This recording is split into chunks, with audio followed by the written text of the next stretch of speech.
시청자 여러분 안녕하십니까? VOA 모닝뉴스입니다. 첫 소식입니다. 북한의 발사체에 대해 한국 청와대는 새로운 종류의 단거리 탄도미사일로 분석됐으며 재원 등은 미한 간 정밀 평가로 최종 판단하기로 했다고 밝혔습니다. 그러면서 이런 북한의 행위는 군사적 긴장 완화 노력에 도움이 되지 않는다면서 강한 우려를 표명했다는 입장을 밝혔습니다. 서울에서 안소영 기자가 보도합니다. 한국 청와대는 정의용 국가안보실장 주재로 NSC 국가안전보장회의 상임위원회를 열어 북한이 25일 쏘아 올린 미사일 2발 가운데 하나는 새로운 종류의 단거리 탄도미사일인 것으로 분석했다고 보도자료를 통해 밝혔습니다. 또 정확한 종류와 재원 등은 향후 미한 간 정밀평가를 통해 최종 판단하기로 했다고 밝혔습니다. 이어 상임위원들이 북한의 이 같은 행위는 한반도에서의 군사적 긴장 완화 노력에 도움이 되지 않는 것으로 강한 우려를 표명했다고 전했습니다.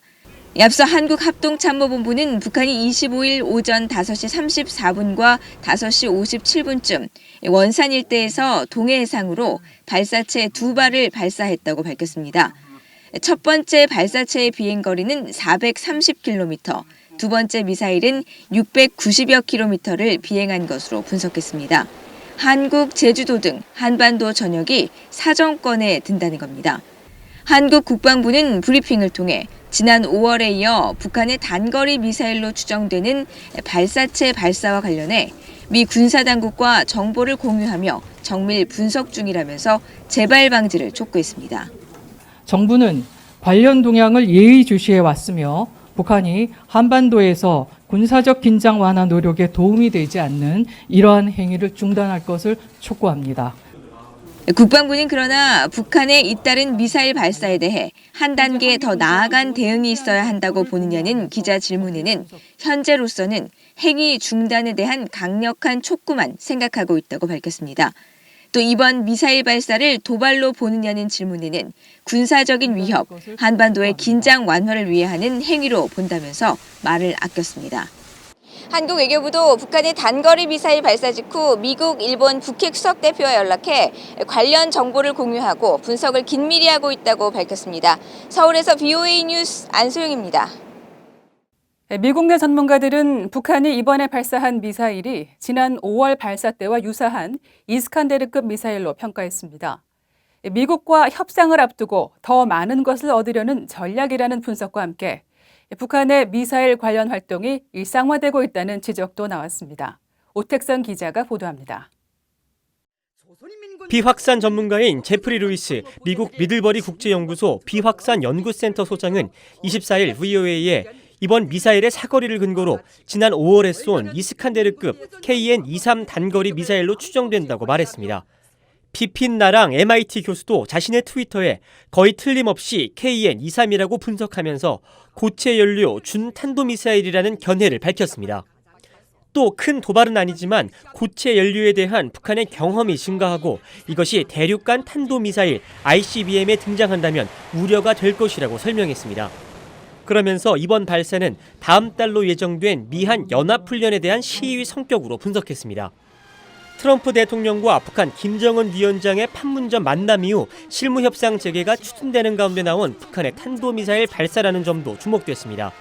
미국 외교협회의 스콧 스나이더 선임연구원은 워싱턴 포스트에 북한이 지난달 판문점 회동 이후 기대값을 높이며 전략적인 행동을 하는 것으로 분석했습니다. 특히 북한은 판문점 회동을 미국 측의 과잉 열망의 증거로 해석했을 것이라며 북한이 협상에 유보적인 태도를 보이며 무엇을 더 얻어낼 수 있는지 살피고 있다고 설명했습니다. 에이브러햄 덴마크 전 동아태 부차관보는 북한이 미국의 심각한 반응을 불어올 만큼 도발적이지 않으면서도 관심을 얻어내려고 수위를 조절했다고 해석했습니다. 그러나 이런 행동은 정상회담과 여러 수사에도 불구하고 북한은 여전히 매우 위험하다는 것을 보여준다고 지적했습니다. 미 과학자연맹의 애덤 마운트 선임연구원은 미 언론에 북한이 핵탄두나 장거리 미사일을 시험하지 않는 한 미국은 다른 행위를 반대하거나 저지하려 하지 않을 것이라는 게 현재의 합의라고 주장했습니다. 이 때문에 북한의 핵과 미사일은 이제 일상적으로 개량되고 전시되며 시험되고 있다고 꼬집었습니다. VOA 뉴스 오택성입니다. 일본의 아베 신조 총리는 북한 단거리 탄도미사일 발사와 관련해 일본 안전 보장에 영향을 주는 사태는 없었다고 말했습니다. 아베 총리는 25일 휴양지인 후지카와 구치코마치에서 기자들에게 이같이 말하고 앞으로 미국과 긴밀히 협력해 나갈 것이라고 밝혔다고 교도통신이 보도했습니다. 반면 이와야 다케시 방위상은 이날 기자들에게 북한의 미사일 발사와 관련해 대단히 유감이라며 북한이 발사한 미사일이 탄도미사일이면 유엔 안전보장이사회 결의를 위반한 것이라고 말했습니다. 중국은 한반도 정세 완화를 위해 북한과 미국이 조속히 대화를 재개해야 한다고 밝혔습니다. 화춘잉 중국 외교부 대변인은 25일 정례 브리핑에서 북한의 미사일 발사에 대한 논평 요청에 이같이 말하며 이를 통해 한반도 문제의 정치적 해결 프로세스에 새로운 진전을 추진해야 한다고 촉구했습니다. 또 미국과 북한은 얼마 전 판문점에서 만나고 실무 협상을 재개한다는 공동 인식을 달성했다면서 한반도 문제 관련국들은 반드시 쉽게 얻을 수 없는 대화와 완화 국면을 소중히 여겨야 한다고 강조했습니다. 이런 가운데 앞서 중국은 최근 발표한 국방백서를 통해 한국에 배치된 미국의 고고도 미사일 방어체계 사드가 지역 균형을 파괴하고 있다고 주장했습니다. 미국의 전문가들은 미한 동맹의 균열을 노린 것으로 분석했습니다. 김동현 기자가 보도합니다. 중국 국방부는 신시대 중국 국방이라는 제목으로 24일 발표한 국방백서를 통해 미국이 군사동맹을 강화하고 군사 배치와 간섭의 힘을 늘려 아시아 태평양 지역의 복잡한 요인을 증가시켰다고 주장했습니다. 그러면서 대표적 사례로 한국 내 사드 배치를 거론했습니다. 미국이 한국의 사드 체계를 배치해 지역의 전략적 균형을 엄중하게 파괴했으며 지역 국가의 전략적 안보 이익에 엄중한 손해를 끼쳤다는 겁니다. 중국이 이처럼 사드 문제를 다시 거론한 건 명백히 미한 동맹 분열 의도가 있다고 전문가들은 분석했습니다. 미국의 미사일 방어 체계에 편입한 유럽 나토 국가에 대해 러시아가 문제 삼는 방식을 그대로 답습하면서 미한 동맹의 균열을 시도하고 있다는 겁니다. Russia has been able to use missile defense as a wedge issue between the United States and its allies, and I think China is trying to do the same. 이현 부국장은 또 한국 정부가 사드를 추가 배치하지 않고 미국의 미사일 방어 체계에 편입하지 않겠다고 중국에 약속한 건 미봉책이었다는 점이 드러났다고 말했습니다. 사드는 순전히 방어용임에도 미국의 책임을 전가하면서 한국 내 여론 분열을 시도하려는 중국의 의도가 보인다는 지적도 나왔습니다.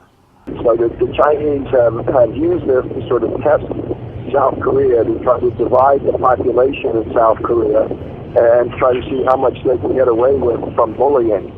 중국 국방백서는 또 일본에 대해선 군사안보 정책 조정을 통해 2차 세계대전 이후 체제의 변화를 시도하고 있으며 호주는 미국과의 군사동맹 정책을 강화하고 있다고 지적했습니다.